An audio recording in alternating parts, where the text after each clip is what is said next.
Igbo ndị ọma na-ege anyị ntị ugbu a ka ike na amara Chineke barụ n'ụba n'aha Jizọs. N'ebe ntụgharị gị nke ụbọchị taa, onye ozi Chineke Dr. David Jeremiah ka na-agakwa n'iru inyechapụ anyị nkụzi ihe ahụ nke isiokwu ya bụ ihe nketa nke amụma. Taa anyị ga-aga n'iru ịhụchapụta amụma niile Josef buru n'isi ụmụ ya mezuru n'otu n'otu, ma e nwere abụọ n'ime ha nke na-enye anyị ihe mmụta maka ụbọchị nke taa. Ugbu a gaa n'iru n'ige ntị dịka ị na-eme nke a, ka onye nwe anyị gbaa gị ume n'aha Jizọs. Amen.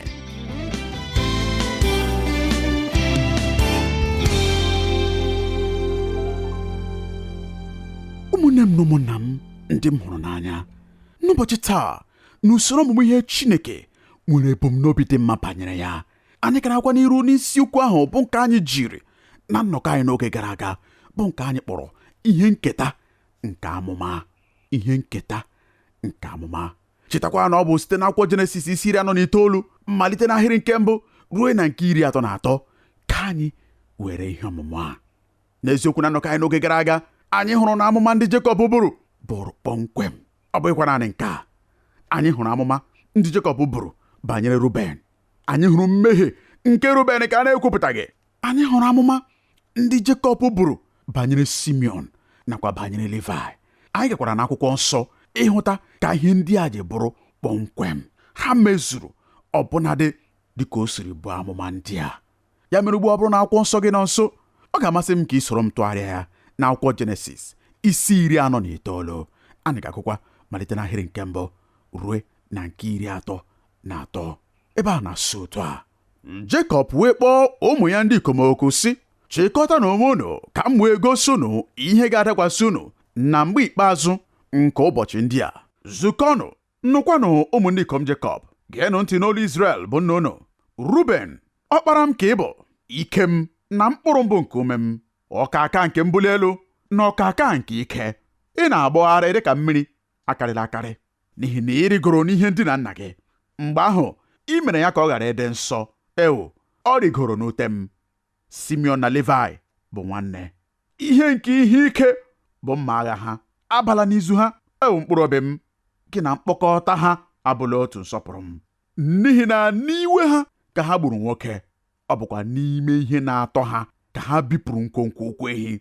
Ihe a na-abụ ọnụ ka iwe ha bụ, n'ihi na ọ dị ike. Ọnụma ha bụkwa ihe a na-abụ ọnụ, n'ihi na o sika ike. M ga-ekesa ha n'ime Jekọb, gbasaakwa ha n'Izrel. Juda, gị onwe gị, ụmụnne gị ga-ekele gị.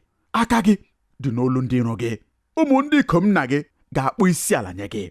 Nwa ọdụm ka Juda bụ, na anụ adọgburu nwa m ka isi wụrụ rigoro. O ruru ala, ọ makpuru dịka ọdụm na dịka nne ọdụm, onye ga-eme ka o bilie. Mkpanaka eze agaghị esi n'ebe Juda nọ wezuga onwe ya. Mkpanaka onye na-enye ụkpụrụ agaghị esikwa n'etiti ụkwụ ya abụọ wezuga onwe ya ruo mgbe Shaịlo ga-abịa. Ọ bụkwa ya ga-enwe ịṅa ntị ndị dị iche iche. Ọ na-elibe nwa ịnyịnya ibu ya n'osisi vaịn. Ọ na-elibekwa nwa nke nne ịnyịnya ibu ya n'osisi vaịn kachasị mma.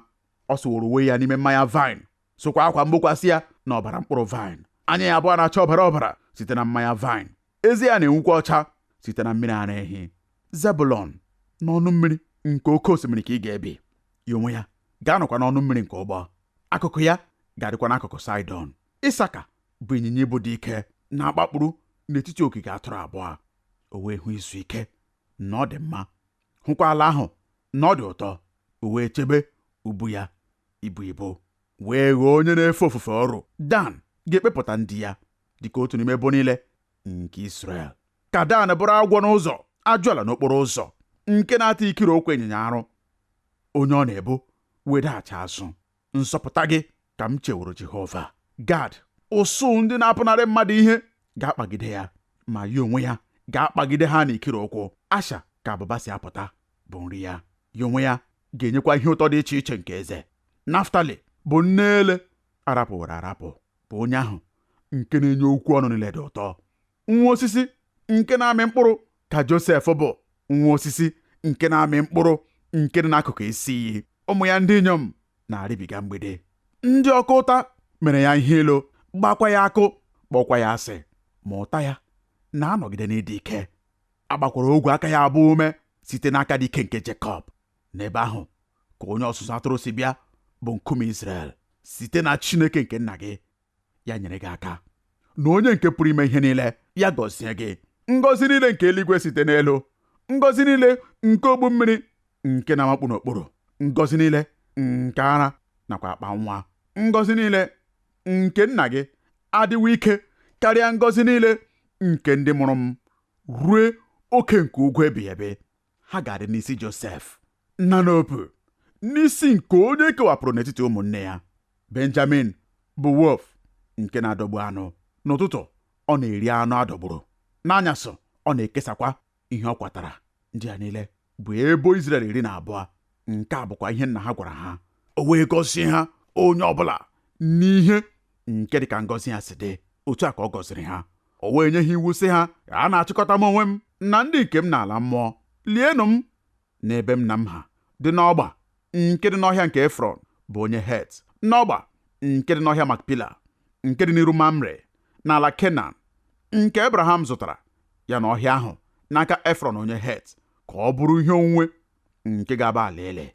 N'ebe ahụ ka ha liri Abraham na Sara nwunye ya, n'ebe ahụ ka ha liri Aịzik na Rebeka nwunye ya. Ọ bụkwa n'ebe ahụ ka m liri Lia. Azụtara m ọhịa ahụ na ọgba ahụ nke dị n'ime ya n'aka ụmụ Het. Jekọb wee nyebi ụmụ ya ndị ikom iwu, chịkọta ụkwụ ya n'ihe ndina ya, kubie ume, wee chịkọta ya na ụmụnna ya n'ala mmụọ. Ugbu a anyị ga-aga n'iru mmalite n'ebe anyị kwụsịrị na nnọkọ anyị n'oge gara aga. Anyị ahụla amụma ndị Jekọb buru na ha bụ kpọmkwem. Anyị hụrụ amụma ahụ banyere Simeon na Levi. Anyị hụkwara amụma ahụ nke Jekọb buru banyere Ruben. Anyị hụrụ mmehie nke a na-ekwupụtaghị. Anyị hụrụ amụma banyere ikpe. Anyị hụkwara mmezu nke amụma ahụ n'ime ndụ Ruben. Mana e nwekwara amụma ọsọ nke dịkwa n'isi a banyere otu n'ime ụmụ Jekọb ọsọ. Nke ahụ bụkwa amụma banyere Juda. Ichetara Juda, enyere anyị akụkọ banyere ya n'isi nke 38 nke akwụkwọ Jenesis, isi akwụkwọ nsọ ahụ nke ndị mmadụ kwenyere na-apụghị ịhụta ihe ọbụla dị mma n'ime ya.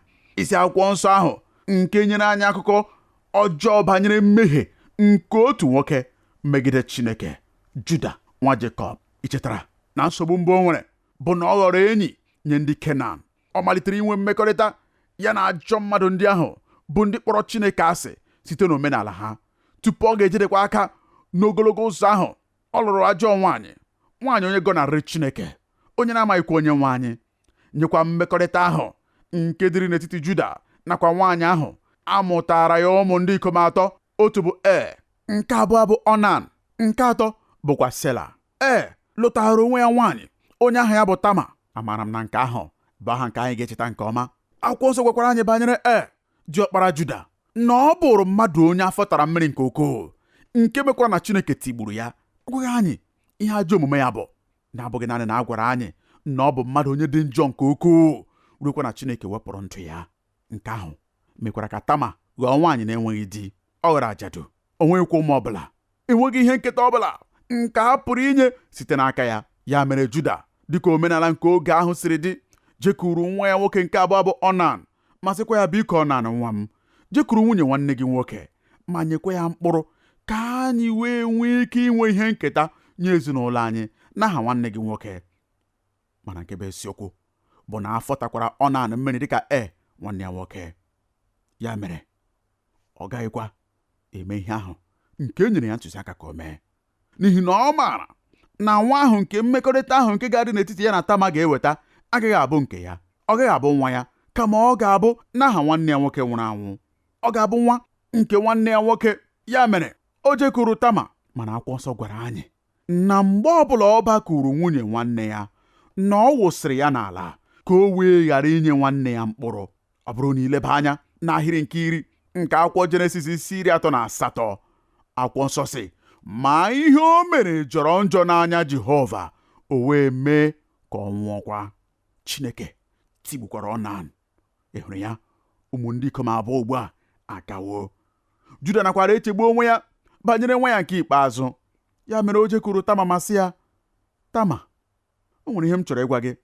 Mgbe Sala tolitere ma bụrụ nwoke, ọ bụ mgbe ahụ ka m ga-enye gị ya, ka o wee nwee ike iwelite mkpụrụ n'aha gị nakwa n'aha di gị nakwa n'aha ezinụlọ a. Mana ọ bụghị ugbu a. Akụkọ ahụ gwara anyị na mgbe Sara mechara tolite dịka Juda kwere na nkwa, Juda edebeghị nkwa ya. Ekwenyere m na ebe ọ bụ na ụmụ ndị ikom abụọ efunarịla ya ndị lụrụ nwaanyị ahụ, na ọ chọghị ịnwa nke ugboro atọ. Akwụkwọ nsọ sịrị na o ruru n'otu oge Tama apụghịkwa inwe ndidi gaa n'iru, o wee kpebie ịghọrọ nna di ya. Ya mere na n'oge a na-akpacha ajị igwe ewu na atụrụ, nke bụkwa oge oke ememe na mpaghara ahụ, o yipụrụ akwa mkpe ya ma yirikwa oyiyi nke nwaanyị na-akwa iko, o wee jee nọdụ n'otu akụkụ nke obodo ahụ ruokwa mgbe Juda gafetara, o wee ghọrịa ya, ha wee dinakọ. Tama wee tụrụ ime. Mana ka m jụ na ajụjụ a, kedu ka Tama siri mara na ọ bụrụ na o jee ebe ahụ chere Juda na ọ ga-enweta ya, o wee kwasị iko? Kedu ka o siri mara? Aga m agwa unu, ọ bụ n'ihi na Tama maara nna di ya, ọ maara n'ụdị ndụ ọ na-ebi, ọ maara na nna di ya bụ mmadụ onye na-agagharị na-akwagharị iko ya na ndị akwụna nakwa ndị na-akwa iko. Ọ bụ ezie, o nwere ihe m na-agwabeghị unu. Ebe ọ bụ na Juda akwụghị ya ụgwọ, ọ gwara Juda ka onye ya mgbaaka akara ya nakwa eriri mma ya nakwa mkpanaka ya nke dị n'aka ya dịka ihe ibe. Ọ bụkwa ihe ndị a ka Juda nyere ya. Mgbe e mesịkwara, ọ bụ ihe ndị a bụ ihe e jiri chọpụta Juda dịka onye tụwara ya ime nakwa onye bụ nna nke ụmụ ọ bụ n'afọ. Mgbe ihe ndị a niile gasịrị, ha laa n'ụlọ ha dị iche iche. Ọ dịkwa anya akọ wee pụta na Tama dị ime. Mgbe e mesịkwara, achọpụtara na ọ bụ Juda bụ onye ikpe mara, o wee kwupụta mmehie ya na mweda n'ala. Amaghị m kpọmkwem ihe o mere ma ọ bụ ihe o kwuru, mana ọ bụrụ na ịgụ akụkọ nke akwụkwọ Jenesis dịka ị na-agụ ya na-aga n'otu ntabi anya, ị ga-ahụ ezinụlọ Jekọb ka ha na-eguzo n'iru Josef n'oke egwu banyere ihe nke ga-eme ha n'ebe ahụ. Mana Juda, onye ọkwa ike ahụ rụrụ ala, ga-apụtakwa ma nyekwa otu n'ime ahịrịokwu ndị kachasị ejupụta na ngọzi ndị e nwere n'ebe ọbụla n'ime akwụkwọ nsọ. Juda echegharịwo site na mmehie ya, o doziwo ihe niile nke mebiri emebi n'etiti ya na Chineke ya. Ọ gbaghị mbọ ikpuchi mmehie ahụ, o wepụtara ya n'iro. Chineke amalitekwara ịgọzi ndụ ya. Haleluya! Ya mere anyị na-agụ amụma Jekọb banyere Juda. Ọ bụkwa ihe dị mmasị dịka ị na-agụ ya na enwere otu ihe pụtara ihe nke ukwuu nke na-anọghị n'ebe ahụ n'ime amụma ahụ. Enweghị otu ebe ọbụla ekwuru ihe ọbụla banyere mmehie nke Juda nakwa Tama. Ọ dịghị ebe ọbụla gwara anyị banyere mmekọahụ nke na-adịghị nsọ nke Juda nakwa nwunye nwa ya bụ Tama mekọrọ. Ọ dịghị ọbụnadị otu ebe, n'ihi na ị hụrụ, nke a bụ ochie ikpe nke Jekọb. O nwekwa mmehie ọbụla nke ekwupụtaworo, nke agbaghewokwara, nke na-abịa n'iru ochie ikpe. Mgbe anyị kwupụtara mmehie anyị, ọ na-eli ya site n'ebighị ebi ruo n'ebighị ebi. Adịghịkwa ekwute ihe banyere ya ọzọ. Mana gee ntị nye okwu ndị Jekọb kwuru banyere Juda malite n'ahịrị nke 8. Ọ sị, Juda, gị onwe gị, ụmụnne gị ga-ekele gị, aka gị dị n'olu ndị iro gị, ụmụ ndị ikom nna gị ga-akpụ isi ala nye gị. Nwa ọdụm ka Juda bụ, na anụ adọgburu nwa m ka isi wụrụ rigo. O ruru ala, ọ makpụrụ dịka ọdụm na dịka nne ọdụm. Onye ga-eme ka o bilie? Mkpanaka eze agaghị esi n'ebe Juda nọ wezuga onwe ya. Mkpanaka onye na-enye ụkpụrụ agaghị esikwa n'etiti ụkwụ ya abụọ wezuga onwe ya ruo mgbe Shaịlo ga-abịa. Ọ bụkwa ya ga-enwe ịṅa ntị ndị dị iche iche. Ọ na-elibe nwa ịnyịnya ibu ya n'osisi vaịn. Ọ na-elibekwa nwa nke nne ịnyịnya ibu ya n'osisi vaịn kachasị mma. Ọ sụworo uwe ya n'ime mmanya vaịn, sokwa akwa mgbukwasị ya na ọbara mkpụrụ vaịn. Anya ya abụọ na-acha ọbara ọbara site na mmanya vaịn. Eze ya na-enwukwa ọcha site na mmiri ara ehi. Mwepụta mara mma nke ukwuu nke ngọzi Chineke nke a wụsara n'elu isi Juda nakwa ebo Juda nke ga-esochi ya azụ. Ọ dị mma, gịnị ka akụkọ nke ihe ndị mere n'oge ndị gara aga gwara anyị banyere amụma nke eburu banyere Juda? Ọ bịakwara na mmezu. Ụmụnne m na ụmụnna m, akụkọ Juda bụ akụkọ nke na-emejupụta mmụọ. Ruben, onye site n'usoro ọmụmụ ọnọdụ ọkpara, ọ bụ ya bụrụ ọbara ma a napụrụ ya ihe ruru ya. Juda ghọkwara nwa mbụ ụzọ Jekọb n'afọ ndị sochiri ya. Ka ngwa anyị ihe merenụ. Ebo Juda ghọrọ isi agbụrụ nke agbụrụ niile nke Israel, nwekwa mmeri n'ebe ha niile nọ n'otu aka. Ọ bụ ya mere okwu nke bụ ọdụm bụ ezi ihe onyonyo mara mma. Eze nke oke ọhịa bụ ezi onyonyo mara mma iji wee kọwaa iche isi Juda n'ebe agbụrụ niile ndị ọzọ nke Israel nọ. Site n'ebo Juda ka o sitere bụ nwoke ahụ onye dị ka obi Chineke siri chọọ. Nwoke onye aha ya bụ David. Na akwụkwọ Samuel nke 2:17 ahịrị nke 10 akpọrọ David ọdụm dịka Juda. Anyị gụkwara n'akwụkwọ Mkpughe na Kraịst Jizọs bụ ọdụm nke ebo Juda. Ọ bụ site n'agbụrụ Juda ka Jizọs Kraịst siri bịa n'oyi mmadụ. Ọ bụkwa site n'eriri usoro ọmụmụ Juda ka Mesaya anyị siri bịa n'anụ arụ. Juda bụrụ ebo nke kachasị n'ọnụọgụgụ n'oge niile nke akụkọ ndụ nke Izrel. Ha karịrị n'ọnụọgụgụ karịa agbụrụ ndị ọzọ niile n'otu n'otu. N'usoro nhazi nke agbụrụkwa, mgbe ọbụla ụmụ Izrel na-azọli njem n'ime ọzara, ọ bụ ebo Juda na-akwụta n'iro n'ọnọdụ mbụ nke nsọpụrụ tupu ndị agbụrụ ndị nke ọzọ eso ha n'azụ. Juda bụ agbụrụ mbụ nke Izrel ndị e nyere ọnọdụ n'ime ala nkwa ahụ. Onye ikpe mbụ nke kpere Izrel ikpe bụrụ nwoke onye aha ya bụ Oteniel. O sitekwara n'ebo Juda.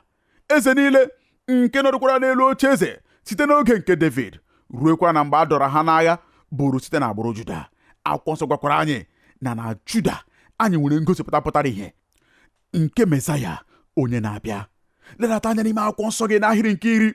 Ọ sị, mkpanaka eze agaghị esi n'ebe Juda nọ wezuga onwe ya. Mkpanaka onye na-enye ụkpụrụ agaghị esikwa n'etiti ụkwụ ya abụọ wezuga onwe ya ruo mgbe Saịlo ga-abịa.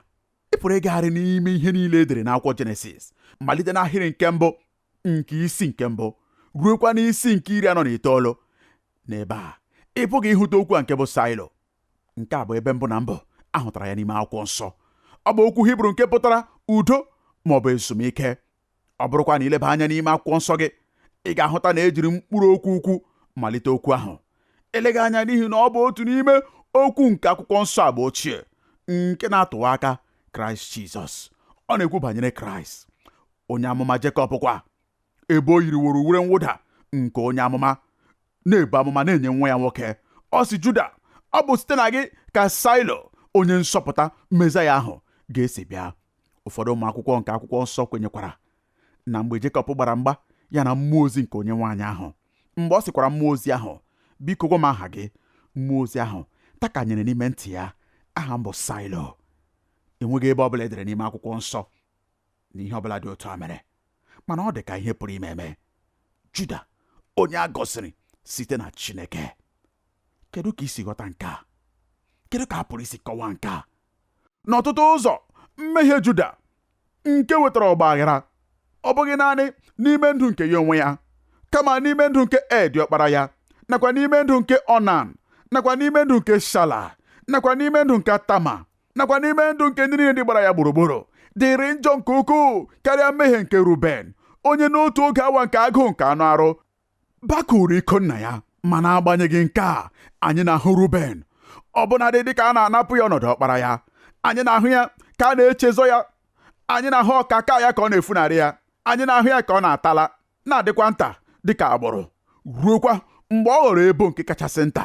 Mana anyị na-ahụ Juda onye Chineke gọziri agọzi, onye Mesaya ga-esite n'aka ya bịa n'anụ arụ, ebo kachasị adị ukwuu n'ọnụọgụgụ n'ala Izrel niile, nke bụkwa agbụrụ nke were ọnọdụ nke ịchị isi nakwa ọnọdụ nke onye nke mbụ n'atụmatụ ụkpụrụ Chineke.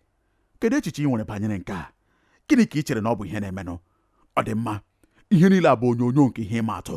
Ọ bụ onyonyo nke anyị pụrụ iji kọwaa otu ahịrịokwu nke dị n'akwụkwọ nsọ, otu ahịrị akwụkwọ nsọ nke dị nkenke. Ọ bụrụ na m pụrụ iwere ahịrị ahụ ma mapagidekwa ya n'elu mbadamba nke obe m, aga m eme ya. Akwụkwọ Ilu isi 28 ahịrị nke 13. Gee ntị nke ọma. Ọ sịrị, onye na-ekpuchi njehie ya niile ọ gaghị agara ya, ma onye na-ekwupụta ha nke na-arapụkwa ha a ga-enwe obi ebere na-arụ ya. Ị hụrụ ya? Onye na-ekpuchi mmehie ya ọ gaghị agara ya.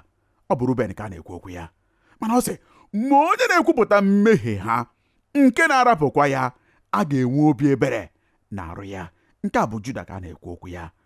Mgbe m na-etolite n'oge ọkọchị, ezinụlọ m ga-apụ site na Cedarville, Ohio, ebe anyị biri n'oge niile nke ụlọ akwụkwọ. Anyị ga-echekwa biri n'ebe a na-akpọ Winona Lake nke dị n'Indiana, n'otu ebe dị nta nke nwere obere ọgbakọ nke ndị nke Kraịst nke a kpọrọ Christian Assembly. Enwekwara ụlọ akwụkwọ nke a na-akpọ Grace College nakwa Grace Seminary School. Enwetara m ọrụ n'ebe ahụ dịka otu n'ime ndị ọrụ na Winona Lake Christian Assembly. Enwetara m ọrụ dịka onye na-asa efere n'ụlọ oriri nke ụlọ nzukọ ahụ. Mgbe m lụsịkwara ọrụ m, ana m abanye n'ime ụlọ nzukọ ahụ. Ana m anọdụkwa n'akụkụ ebe ha na-etinye ozi dị iche iche na kaset. Ana m anọkwa oge niile na-ele anya n'ahụ ka ha si na-alụ ọrụ.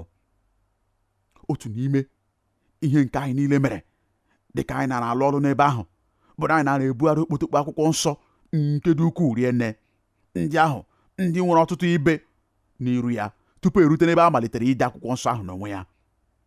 Nke ahụ na-enyekwara anyị aka ime ka ndị a maara aha ha niile n'etiti ndị nke Kraịst, ndị na-abịa n'ebe ahụ na-etinyere anyị akara aha ha n'akwụkwọ. Mgbe ọ bụla kwa mmadụ bịara n'ebe ahụ ikwusa okwu Chineke, anyị na-agbakwuru ya ma sịkwa ya, biko nna ikwu, ị ga-etinyere m akara aha gị n'ime akwụkwọ nsọ m. Anyị amaghị onye ọbụla dị ọkara n'ime ha bụ, mana ọ bụ n'ezi ọlụ nye anyị. Enwekwara m akwụkwọ nsọ ndị m debere, ndị nwekwara akara aha nke ụfọdụ mmadụ. Enwekwara ike ha bụrụ ndị na-ewu ewu n'oge ahụ, mana amaghị m onye ha bụ ugbu a, kama ha tinyere akara ha n'ime akwụkwọ nsọ m. Mgbe ọbụla kwa ha dere aha ha ma ọ bụ akara ha nke bụ signetọ, ha na-etinye otu obere ahịrị nke akwụkwọ nsọ n'okpuru akara ha. Ọ dị mma, ihe dị ka mmadụ niile n'ime ha na-ahọrọ otu ahịrị nke akwụkwọ nsọ. Ọ bụrụ na ị mere ụdị ihe dị otu a, ọ bụrụkwa na gị onwe gị etinyewokwa akara aha gị n'ime akwụkwọ nsọ ndị mmadụ, dịka m onwe m mewụrụ n'ọtụtụ ọgbakọ nkụzi ihe nakwa ọgbakọ ekpere, ị ga-achọpụta dịka ị na-ele anya n'ebe ahụ nke onye ọbụla na-etinye akara ya, ị ga-amalite ịhụ ụfọdụ aha ndị nke gị onwe gị maara. Ị ga-amalitekwa ịhụ ọtụtụ ahịrị nke akwụkwọ nsọ ndị doro gị anya nke ọma. Ị pụrụ ịhụ Azaya isi 43, ị pụrụ ịhụ Abụọma isi 37, ị pụrụ ịhụ Oziọma Jọn isi 30 ahịrị nke 26, ị pụrụ ịhụ akwụkwọ ndị Kọrịntị nke mbụ isi 10 ahịrị nke 13. Ọtụtụ ahịrị ndị maara nke ọma. Ọ dị mma, e nwere otu nwoke onye bịara n'ọgbakọ nkụzi ihe ahụ. Ejekukwara m ya ma nyekwa ya akwụkwọ nsọ m ma rịọkwa ya ka o tinyere m akara aha ya n'ime ya. O wee tinyere m akara aha ya n'ime ya ma dedatakwa otu ahịrị akwụkwọ nsọ n'okpuru nke aha ya, nke na-enwebeghị onye ọbụla dewere ahịrị ahụ n'ime akwụkwọ nsọ mbụ. N'ezie, apụghị m ịmata ihe ọ bụ site n'iche ya n'echiche. Anara m eche na amaara m ahịrị niile ndị a maara nke ọma n'ime akwụkwọ nsọ. O dedatara n'okpuru aha ya ndị Kọrịntị nke mbụ isi 11 ahịrị nke 31. A sịkwara m onwe m, onye maara ihe edere n'ebe ahụ?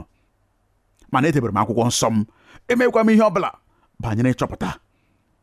Ma n'oge ahụ n'ime ndụ m, ọ bụ ezie na adịrịghị m etinye aka n'ọtụtụ mmehie ndị a maara aha ha, mana mụ na Chineke adịrịghị ejekọ ije.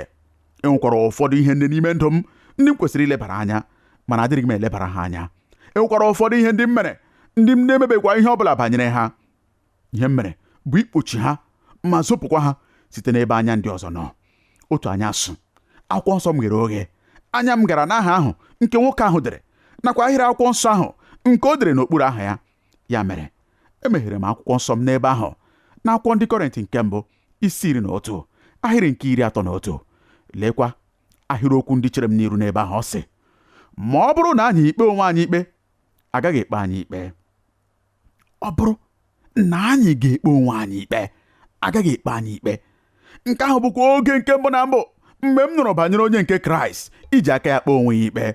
Ihe ebe ọgụgụ ahụ pụtara bụ na ọ bụrụ na anyị lebara mmehie anya n'ime ndụ anyị, ọ bụrụ na anyị jiri aka anyị chọpụta na e nwere ihe ndị dị n'ime ndụ anyị ndị na-adịghị mma, ọ bụrụkwa na anyị jiri aka anyị zọpụ nzọmụkwụ site na mmụọ Chineke ikpe ihe ndị ahụ ikpe n'ime ndụ nke anyị onwe anyị, nke pụtara ikwupụta ha ma wezugakwa onwe anyị site n'ime ha, iwufu ha ma gaferekwa ha.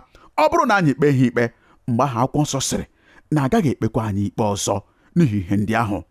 Ma akụkụ ya nke ọzọ bụkwa eziokwu. Ọ bụrụ na e nwere mmehie ndị dị n'ime ndụ anyị ndị anyị na-ekwupụtabeghị, anyị wee jụkwa ikpe mmehie ndị ahụ ikpe n'otu oge n'ime ndụ anyị, mgbe ụfọdụ oge gasịrị, mgbe anyị hapụrụ Chineke ma jụkwa ikwupụta mmehie anyị, Chineke ga-amalite ikpe ikpe n'ime ndụ anyị. Biko, asịkwala m kọwara gị ka o siri eme nke a, n'ihi na ọ bụ usoro ahịrị nke dị ogologo. Ọ dịkwa agwụ agwụ. Oge ụfọdụ ọ pụrụ iji nrịanrịa, ma ọ bụ ihe mgbu, ma ọ bụ obi ịda mba, ma ọ bụ ụkọ ego. Ọ pụrụ iji ọtụtụ ihe dị iche iche were kpee mmadụ ikpe, ma ọ bụrụ na onye ahụ jụrụ ime ihe banyere mmehie nke dị n'ime ndụ ya. Mana biko, dedata ya n'ime akwụkwọ nsọ gị, ezi enyi m. Ọ bụrụ na e nwere mmehie n'ime ndụ gị, ị chọghịkwa ikpe mmehie ahụ ikpe, Chineke ga-ekpe ya ikpe otu ụbọchị. Chineke ga-ekpe ya ikpe otu ụbọchị. Ọzọkwa, akwụkwọ nsọ na-akụziri anyị na ebe ọ bụ na anyị elewe anya na ndụ nke otu mmadụ, nwoke onye mere mmehie, n'ihe dịkwa ka 40 o kwughị ihe ọbụla banyere ya, o meghịkwa ihe ọbụla banyere ya, ọ rapụrụ mmehie ahụ n'ebe ahụ na ebumnobi na o zopụwo ya, na o funarịwo onye ọbụla n'anya. Otu ụbọchị kwa, mgbe nna ya gwara ya okwu tupu ọ rapụ ụwa, nna ya kpughere mmehie ahụ ma kpekwa ya ikpe. Ọ kpughere mmehie ahụ n'iru mmadụ niile ma kpee ya ikpe n'iru mmadụ niile. Anyị hụkwara otu nwoke ọzọ, onye aha ya bụ Juda, onye mere mmehie, mana o kpere mmehie ahụ ikpe n'ime ndụ ya. Chineke wee gbaghara ya ma nyeghachikwa ya ije ozi makarịsịrị mma nke mmadụ ọbụla nwere, bụ onye a mụrụ nye Jekọb, ewezugakwa Josef. Chineke nyewe anyị n'ime akwụkwọ ya ozi ndị mara mma nke ukwuu, nakwa ntụziaka ndị ga-enyere anyị aka. Enweghị ebe ọbụla a gwara anyị n'ime okwu Chineke na onye ọbụla n'ime anyị pụrụ isite na nwata ruo n'ile wee gharakwa ịkpọbi ụkwụ. Ụzọ ahụ nwere ụfọdụ ebe ndị nwere ndakọrọ, nwekwara ụfọdụ ebe ndị dị ike, mana akwụkwọ nsọ na-agwa anyị na e nwere ụzọ esi emezi ihe ndị mebiri emebi. Mgbe anyị mekwara nke a, Chineke ga-agọzi anyị. Ọ bụrụkwa na anyị jụ ime ya, e nwere ụgwọ nke anyị na-agaghị ekwu. Onye ọbụla bụ onye na-ekpuchi mmehie ya, ọ gaghị agara ya, mana onye ọbụla bụ onye na-ekwupụta ma rapụkwa ya, a ga-enwe obi ebere n'arụ ya. Ka nna m mụrụ okwu ndị agba anyị ume n'aha Jizọs. Amen.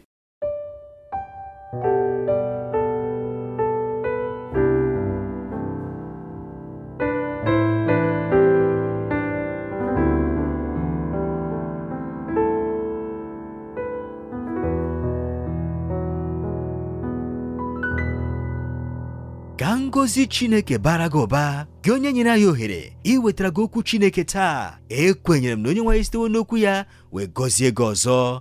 Anyị anụwo banyere ihe nketa nke amụma, ma anakwa m eme ka ị mara ọzọ na ihe nketa nke kachasị mkpa bụ ihe nketa nke ndụ ebighị ebi n'ime alaeze Chineke. Ya mere, ana m ajụ gị ugbu a, ị nabatawo Jizọs n'ime ndụ gị dịka onye nwe gị na onye nzọpụta gị, n'ihi na ọ bụ ya bụ onye pụrụ ime ka ị nwee ike inweta nketa oke a na-ekwu okwu ya. Ị dịwo na njikere ịnabata ya ugbu a? Ọ bụrụ na ị mewo mkpebi maka nke a, soro m kpee ekpere a. Nna anyị nke bi n'eluigwe, ekwenyere m n'ime obi m na Jizọs bụ ọkpara gị, onye bịakwara n'ụwa ma nwụọ ọnwụ n'ihi mmehie m. Ana m arịọ gị ugbu a ka ị gbaghara mmehie m niile. Ana m ekwupụtakwa Kraịst ugbu a dịka onye nwe m na onye nzọpụta m. N'aha Jizọs ka m na-arịọ nke a. Amen. Ọ bụrụ na ị kpere ekpere a, ọ ga-amasị m ka ị chọọ nzukọ ndị kwere na Kraịst na n'okwu Chineke. Ha ga-emekwa ka ị mara ihe ndị ọzọ nke ị kwesịrị ime maka iteto na Kraịst. Dịka ị na-eme nke a, ka onye nwe anyị gaa n'iru ịwụsọnụ ike na amara ya n'aha Jizọs. Amen. Ekele dịrị gị, gị onye nyere anyị ohere ịnọnyere gị n'ebe ntụgharị gị nke ụbọchị taa. Ọ bụrụ na ị chọrọ ịkpọtụrụ anyị, ị pụrụ ime nke a site n'ịkpọtụrụ anyị n'eriri igwe telefon 234-806-502-4477. Ọzọ 234-806-502-4477, maọbụ site n'izitere anyị ozi email na twr2131@yahoo.fr, maọbụkwanụ site n'idetara anyị akwụkwọ ozi n'olu ndị Igbo Radio Elwa, P.O. Box 12540, Aba, Abia Steeti nke Nigeria. Ka amara nke Chineke gaa n'iru n'ịba ụba nye gị n'aha Jizọs. Amen.